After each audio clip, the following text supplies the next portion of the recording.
Hello everyone, masofdas here, and this is a weird video I'm doing. I'm doing a top 10 anticipated video, and I've done these before in the past, but after this very busy Q1 where we've had Final Fantasy VII Rebirth, we've had Like a Dragon Infinite Wealth, we've had Persona 3 Reload, we've had Princess Peach, we've had Dragon's Dogma II, Rise of the Ronin, most pretty more games I can't even think of, Tekken 8. So we've had loads of games come out in Q1, and the rest of the year is looking a bit sparse is the best way to put it at the moment.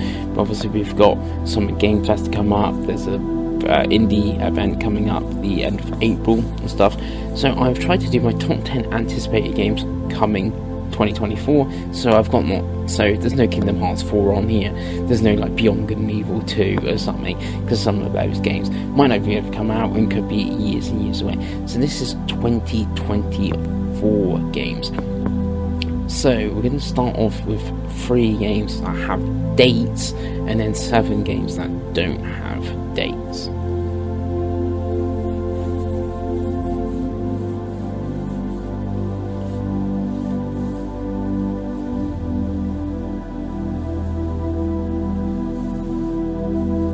So the first on the list, and this one's very soon, it's the end of April. I'm not sure if I'm going to put this on the list or not. This is Stellar Blade. I played the demo last night. This is footage from the demo on the PlayStation thing.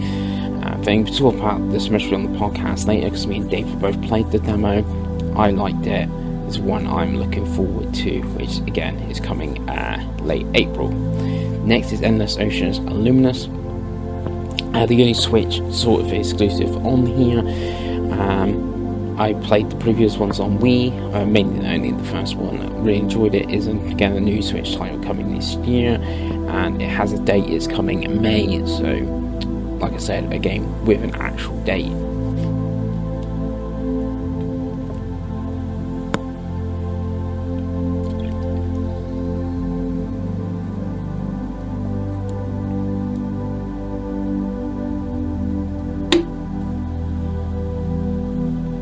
Number 3, and the last one with a date here, is Warhammer 40k Space Marine 2.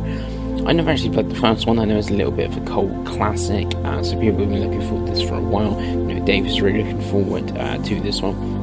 I'm hoping both Dave and Craig do pick this up on their PlayStation, so we can play it in a co-op. And again, it's coming September, so it has a date. And after that, we're going to games that don't have a date to make up a top 10 anticipated. So this is Lost Records, Don't Nod, Life is Strange original creators are back.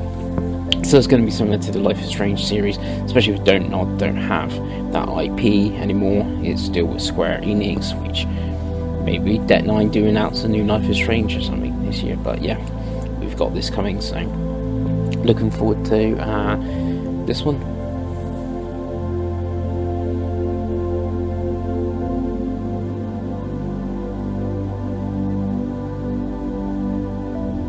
Next up is Metaphor ReFantasio. This is from Atlas. This is basically from the Persona team, but as you can see from there,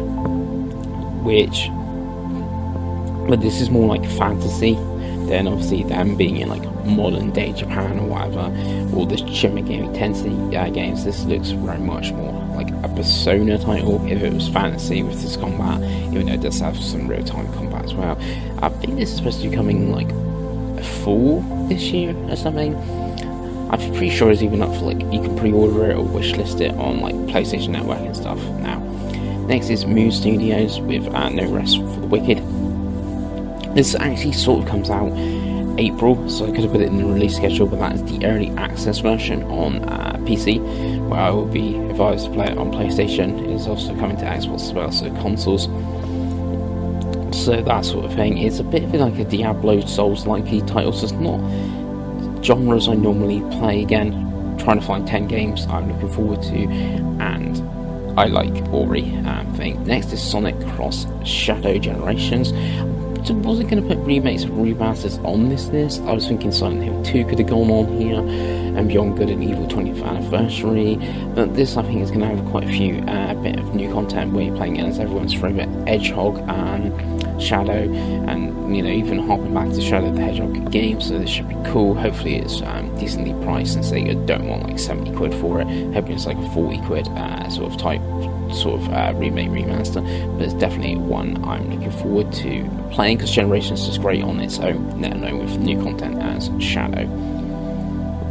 Next, Star Wars Outlaws, which I thought might have got delayed into 2025, but we've had this new RTX trailer. It's been rated in like Australia and Korea and stuff, age rating stuff. I feel it's going to come soon. It is a Ubisoft game, but they seem to have like every man and their dog working on this game to make it top notch, and hopefully it is.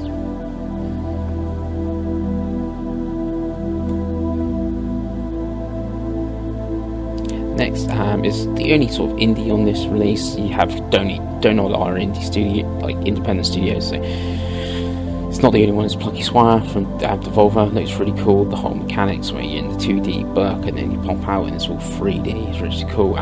This is coming to Switch, as well as saying like. And there's Ocean's not the only Switch game on here, is Switch exclusive, but this would be coming to Switch, where everything else I don't think is, and you never know with Switch 2 or whatever on the horizon. And we finished the list with Visions of Mana, one that looks really good. The Mana series is a bit of a B-tier series from Square. This looks really good, and we've just had this latest trailer and stuff, so looking forward to this. And I always like a Square Enix game, as you know, from either checking that podcast or Twitter over the years that I'm keen on their games. Anyway, I've been masofdas.